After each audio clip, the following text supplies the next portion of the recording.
Today's session is how to break into conservative journalism. And being a redneck, I'd probably break into conservative journalism from the skylight. That's what I'm thinking.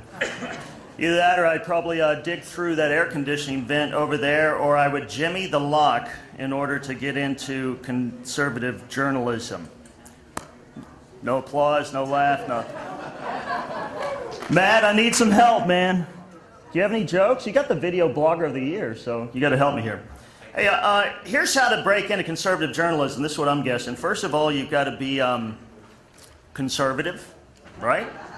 And I guess you should be down with journaling as well. And thank you for coming, and it's been great. You guys have a great rest of the day.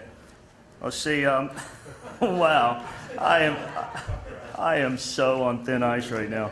Seriously, how can you young squabs get into conservative journalism? I don't know if I'm the greatest person to teach you guys how to get into conservative journalism. I guess that's why CPAC made me a moderator, and I'm going to hand it over to the experts, because me and my family kind of fell backwards into conservative journalism. For instance, my oldest daughter, you guys might have heard of her. Her name's Hannah Giles, and she got into, yeah, there you go. She got into conservative journalism via stripper heels, micro mini, and having a camera laced into her bra. And she strode into Acorn offices, and I believe it's 12 or 13 different cities across this incredible nation of ours. And she found that they were willing and able to give home loans for whorehouses for underage prostitutes from El Salvador. So, kind of an unorthodox way to get into journalism, don't you guys think? I mean, it's not the normal route of go to Columbia and spend all of daddy's money and be in debt until the next 7.5 Olympics, but it worked for Hannah. And it worked in a powerful way. It worked to such a degree that it saved us $8.5 billion on a $1,300 budget, once again, with stripper heels and a micro mini. That's how Hannah got into journalism. Any guys want to try? I know some of you guys probably look great in a pair of stripper heels and a micro mini. Let's see what else we got going on. That's one angle to get into conservative journalism. Also, my other daughter, she's into journalism from a conservative edge. She happens to be a Second Amendment activist and a gun-toting, mouthy girl who started her own company called girlsjustwannahaveguns.com. Where is Regis? Where'd you go, Reg? I got on my reading glasses. I can't really see out in the crowd right now. There's Regis. Y'all stand up. Give it up for Regis. Yeah, what Regis did, and she's not a journalism major. Again, she didn't go the particular standard industry routes in order to get in the trade. I'm not diminishing that. I'm just trying to give some of you guys hope that if you get pissed off righteously enough and you want to save this country and you believe that its founding documents and our God-blessed status is something that needs to be preserved, you don't necessarily have to go through journalism school and go through all the other ranks. It's like Hannah did. Just get an outfit, get an idea, get ticked. Just like Reed, she enjoys hunting, and she's tired of the smack that liberal, smelly hippies sell to kids her age, and she decides she's going to take a tip from Dee Snider and Twisted Sister and give them the mantra, we're not going to take it. Since she did that and started her own company, she's been a feature in Elle magazine. I believe she's the first chick ever to be in the magazine that's a conservative and a Christian, and they didn't go medieval on her in the article. From that, she's been on CNN and Fox, and now we have the producers of Sons of Guns want to do a reality show with our whole family called The Call of the Giles. So, just like I said, we got into this thing. I got into it. That's my favorite topic, me. I got into it as a minister after 9/11. I said, you know what? I can't sit on the sidelines of life, twiddling my thumbs, wet nursing people through their midlife crisis and not get into the fray and say something about our enemies, both from within and from without. And so I decided I'm going to get angry, and I'm going to start typing my little 900-word screeds. I happened to bump into a guy named John Garthwaite with, what is it, townhall.com, and boom, my column, week after week, month after month, year after year. It was a long night last night, trust me. It ranks as one of the top 10 of the most highly read and circulated. And so I got that going for me. Let me give you a few tips. Y'all ready? Before I toss it off to our esteemed panel here. Here's my advice if you want to be a conservative journalist. Number one, know the principles that made the U.S. great. That would help. Number two, get busy. Don't be an Occupy Wall Street wank and drag your feet through life. Don't let grass ever grow underneath your feet. Number three, hone your BS detector. It always works. Number four, find a good editor. Number five, is it number five, right? Okay. Develop thick skin. Yeah, because they're going to come after you with hatchets. Number six, network with players instead of posers. Number seven, persist when you want to quit and roll up in the fetal position and wet your diaper because nobody's made you conservatives' Playmate of the Year. And number eight, realize that the pen that you wield is indeed mightier than the sword. So today we've got, for your Q&A, Matt Lewis, who is a senior contributor of the Daily Caller, with the Daily Caller. He also just got an award, Blogger of the Year. Yeah.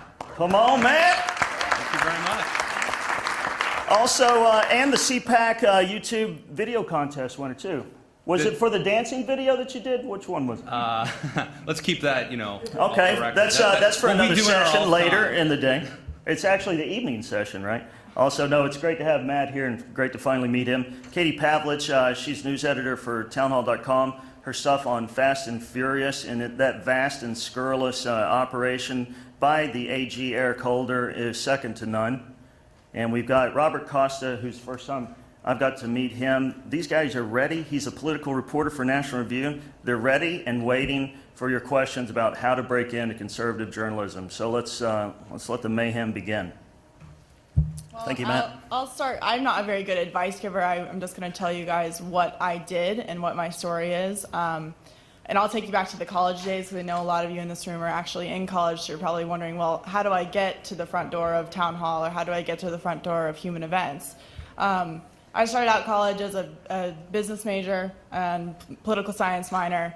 Didn't like it, didn't know what I wanted to do for 2 years, and then I decided, well, I want to be a sports reporter because I really like March Madness and men's basketball. So that didn't exactly work out. I ended up doing an internship for Senator John Kyle in Tucson, and that switched everything. And I had always been involved in the media and the news when I was growing up and politics, and I would always read the newspaper in my hometown and say, this is clearly not the whole story. This is clearly biased. This is not written the way that we're really getting the truth.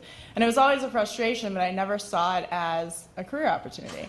And so I switched my major to journalism, started getting involved in the program. And no, you do not need a fancy journalism degree. However, mine's not fancy. However, I would say that I learned a lot as a conservative journalism student because liberals have not only a monopoly on the university system, education system in general, but especially the journalism department. They were always hearing from people from the New York, they were bringing people in from the New York Times. They were giving us books to read that were praising Acorn as if, we should be writing about Acorn as this prestigious organization. And I was in Arizona when SB 1070 passed.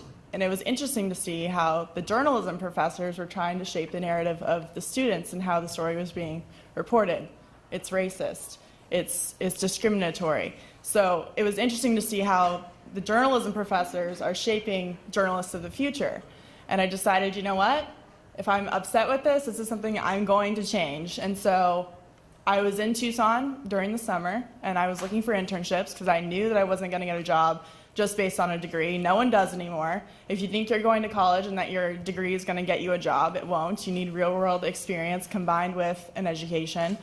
And there really wasn't that much there for me to do. I could have done a newspaper internship, not really gotten published, and I could have done a broadcast internship. And I actually quit an internship, which I'll tell you about. But I came, I had always loved Town Hall. I was interested in Town Hall. I came to Washington, D.C. After applying for an internship there. They graciously accepted me. I moved here for the summer, worked really hard, did everything that I could, and whether it was happy hours, going to do my own stories, blogging, video, everything I could do to really get my feet wet, I did. And then I worked for nearly a year for free. blogging and writing. You see a pattern emerges. Right, writing for the magazine. And they wanted me back. And so that's, in the past year and a half, I've only been in DC for a little while, but it's just really all about hard work. And I would say, going back to your point of meet with everyone you can, because there's a lot of people who have helped me along. You can't do it alone. And I would say if you're looking to jump into journalism to be a big star, that's not necessarily going to happen overnight. You have to work hard for it if that's your goal. And I would say a lot of the time the problem is that people make it about themselves rather than the story. And if you're really interested in journalism, you need to make it about the story rather than yourself. So there's a difference between you can do punditry and being a journalist, but you combine the two. However, if you're really interested in journalism and getting through the door, you really need to focus on the stories that you're passionate about. So that's my story, and I'll answer any more questions that you have about that. But that's the way I got to where I am, and so we'll pass it off to you. Thank you, guys. Thanks, Matt. Thanks, Katie. Thanks, Bob. Okay, guys, it's the floor is yours. If you want to get into journalism, we've got the experts sitting right here on the stage to help you navigate the tricky streams. Don't be shy. I'm very impatient. Who do we got? Okay. Hold on. Get a mic. When you're dealing with such a polarizing issue, such as Second Amendment stuff, which is something very dear to me as well, how do you combat against the blatant leftist misdirection, misconception, and lies, flat out, when it comes to media and things such as like assault weapons and handgun bans, et cetera, and all the blatant mistruths that they spurt out that everyone just eats up? Well, the interesting thing about the Second Amendment is it's actually not a polarizing issue. 70% of people in this country actually highly support the Second Amendment. It's an issue that goes across Democrat, Independents, and Republican lines. And a lot of the media, you would think if you listen to the media that it's a Republican-Democrat issue, but it's really not. And so a lot of the time, too, and I don't think people really realize this yet, and the mainstream media doesn't like this, is investigating stories by mainstream reporters is also a form of journalism. So if you're looking at the angles that they're not reaching or the stats that they're throwing out there, is it really such a controversial issue, or is it really, are assault rifles really assault rifles? And if you do your research, I mean, the assault rifle term was ginned up during the Clinton administration in order to make it this big, scary thing. It's a political term. The correct term for it is semi-automatic rifles. So you really, it comes back down to the facts and doing your research and knowing the background of issues. And a lot of, I'm sure your time is spent as well reading lots of news sources and doing your own research, and then you can come to your own conclusions about different stories. But the bottom line is, if you're reporting the truth, that's all that matters.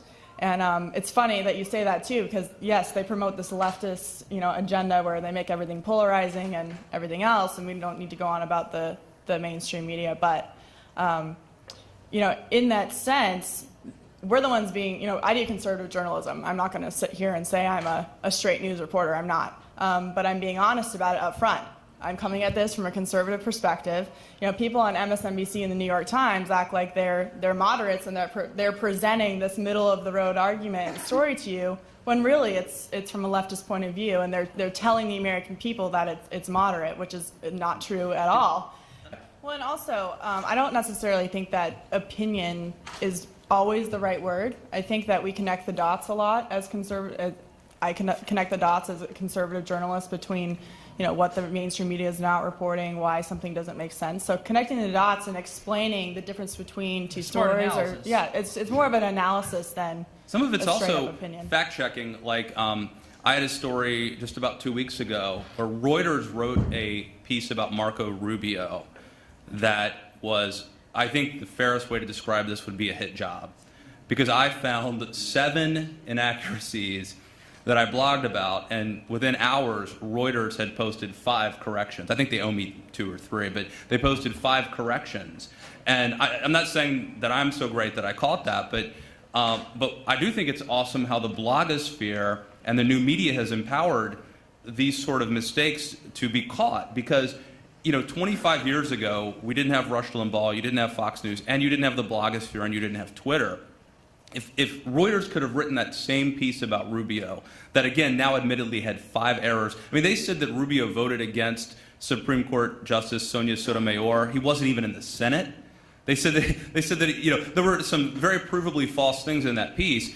In the old days, if I worked for a traditional media outlet 25 years ago, they might have said, well, we don't want to anger them, or I went to college with the editor over there. My editor might have killed that story. Or even if we had corrected the story, it might have taken a week before my magazine published again and hit front newsstands or whatever. And so I do think that wasn't opinion. This was actually analysis and pointing out where the mainstream media had been provably wrong. And a lot of the time, the mainstream media, I don't like to call it mainstream because I don't think it's mainstream. I don't think it's a representation of what Americans really believe. However, they won't issue a correction. And so it's important, and like you said, we haven't had new media for a long time, and now there's another set of media to hold that media accountable. And if Drudge hadn't linked to my piece, they still may not have corrected it. I don't know. There's a limited role, though. I would urge you, there's an important place for watchdog journalism, but not everyone has to be a watchdog journalist, or not everyone has to be a blogger. A former National Review intern came to me a couple weeks ago and said, well, I have this great blog, and I'm blogging about politics, and I have all my opinions and analysis of stuff, and that's great, but there are a million of those blogs out there, and they're not doing original reporting, and it's going to be very hard to send that blog to someone and have an editor be impressed. The best thing you could do if you really want to be in journalism and be a conservative journalist is I started out at the Bucks County Courier-Times in Philadelphia, covering school boards, covering rock concerts. Go out there and get clips, because if you want to get a job at a conservative outlet or a mainstream outlet, if you're a conservative, you got to have clips. You got to show that you can hustle as a writer, and that having a blog is great. You can share it with your friends and family, but it's not going to get you a job. So if you want, that's just the honest truth, that you can't always just be saying, I saw something on CNN, it really made me angry, I'm going to put a blog post on my Facebook about it or something like that. It doesn't matter, no one cares. Well, I would actually make the argument that maybe the blog won't get you a job in itself, but the practice of writing is actually really good. I mean, when I was in college, I would carry around a little tiny netbook, and I would write. Whenever I had an idea, I would just write it. It didn't get published anywhere, but the act of writing, whether it means anything or not, is influential in making you a better writer overall. So I wouldn't say it's not valuable. And a lot of colleges have conservative papers, right? And you can get involved in that way. And there's some great fellowships you can get involved with, as internships, fellowships. Yeah. And the college newspapers are going to, I think, it's really become a real opportunity for conservatives, whereas at Notre Dame we had the Rover and the Observer. Now you can join the Rover and not have to be dealing with the kids you think are... We got another question, guys. Hey, did you get your question answered? You good? All right, big dog. Hey, when they're talking about assault weapons, make sure that when you get attacked, by the various wood lice that come out against you, make sure that they know that they're also talking about your uncle's Ruger automatic 22. Yeah, that helps. Okay. Hello. Thank you. You may know the term the spiral of silence that often precedes the decline of a culture. And when you make your wife mad, right? Yeah. Well, where there's a minority opinion that is so vociferously articulated that it intimidates the majority. And I know as a citizen, I was just increasingly concerned as I studied the money trail of George Soros to what, thank you, Katie, at Town Hall called last summer 180 media channels, which begins to mean we no longer have a free press. And this, therefore, a spiral of silence, either to ignore what people like Soros are doing, or to spin things in that direction. And so, I mean, I personally just started handing out research to journalists to say, look, please connect the dots. And so, one, I'd like to thank you, Katie. I put you on Facebook all the time. I'm so proud of you. And I feel like, wow, all three of you are breaking the spiral of silence. There's a courage and nobility about that I have no words for. And so I thank God for each one of you. And I also want to say, what can we in this room continually do to speak into a void of moral chaos, in a sense, and to fill it with goodness and truth? I would say, You know who's bigger than George Soros is you and people like you who are passing out information and being citizen watchdog journalists. I think citizen journalists have become a huge role in not only holding people like the news media accountable, but taking out a little bit of George Soros power. The Franklin Center is a brand new citizen watchdog journalist group that helps fund local journalists so they can go to their local school board meetings and report from a really local level at a citizen level. And stories like that change everything. I mean, we talk about, as conservatives, local control. Reporting at a local level really affects the way things go on the way up. And so, you can hand stuff off to journalists, and that's great. But if you feel like you want to write something, there's no reason why you can't start your own blog and talk to people and take your flip cam to a school board meeting and post it on YouTube. I mean, there's so many cases where journalists aren't posting things on YouTube. Citizen watchdogs are, and that's when the networks pick it up. Can I jump in here? Hannah was actually told not to do the undercover acorn sting by conservatives because it would ruin her career in journalism. Mm-hmm. They told her she would never work in Washington. I think they're making a movie about it right now, actually. So, I mean, I amen what Katie said. I mean, man, the way that you can, and again, not disparaging. I was watching you cut your eyes at me when you're talking about your journalism, Just kidding. Not disparaging that at all, but I'm telling you what, you flip open, your camera, you catch something, it flicks your switch, and you post it on YouTube, or you tweet about it or Facebook about it. Next thing next thing you know, you're on television, and you're the next sliced bread in Christmas. So it's all.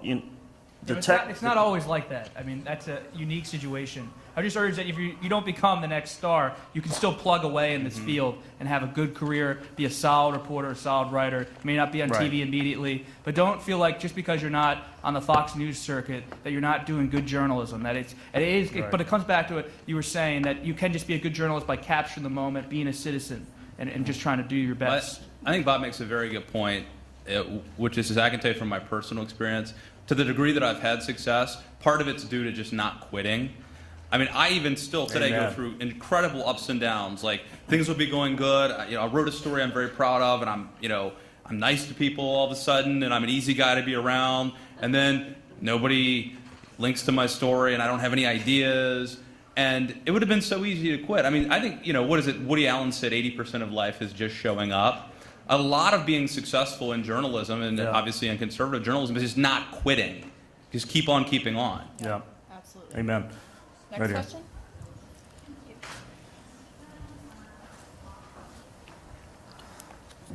Congratulations for raising righteous and rowdy girls. We love them. My pleasure. One of the first seminars I went to at this conference, CPAC conference, was a story about multiculturalism and how it's failed in America. It was a very interesting discussion. A couple of panelists, all very intelligent people. One of them was Peter Brimlow. Last night, I happened to be flipping channels at the hotel, and I caught MSNBC, and they were talking about CPAC, and they were talking about this particular conference, and you would have thought Bull Connor was in there with the fire hoses the way they were discussing Peter Brimlow. And again, I'm not surprised, but I guess my question is, how do you deal with that as journalists to see the utter disregard for truth and facts when you're trying to be, and again, you're conservative, that's fine, and they're liberal, that's fine, but to lie so blatantly, how do you deal with that? Well, my rule is always the truth prevails. So I have no problem with saying MSNBC said this and it's completely wrong. I don't think that sugarcoating things or trying not to step on the toes of another journalist or a network if they're wrong is the wrong thing to do. I mean, you just have to go after it and say you're wrong, and they'll probably come after you and say you're wrong, and then if you have the evidence and the facts on your side, the problem is solved. Just on an additional point there, I don't think you always have to engage, though. I think people, if they're being petty, if they're lying, they want you to react. Now, you should defend truth at all costs, of course. But at some points, as a journalist, you can't respond to everything. People are going to make strange charges, lie, make weird comments about what you write or what your tone is or who you are. But you have to step back and just focus on the story, pursuing stories. You can't the left sometimes gets in this game where they want to constantly go at conservatives and say, this is wrong, you're biased. But you just got to focus on, have blinders on and say, I'm working on stories, trying to break news, trying to really say that what's happening in Washington. It's a tough thing to do because you're right, constantly there is all this noise. But I think if you're a journalist, you have to learn to block out the noise and be a journalist first, not a conservative attacker at every On moment. that point, as a straight journalist, if you know that story is false, write the same story and have the facts correct. Got another question over here. No mic? No Moss? It's done? Well, guys, Can we take one more? No? can you take one more? Nothing? Then give me the axe. Y'all give it up for Matt Lewis and Bob Costa and Katie Pavlik. Thank you. Thank you.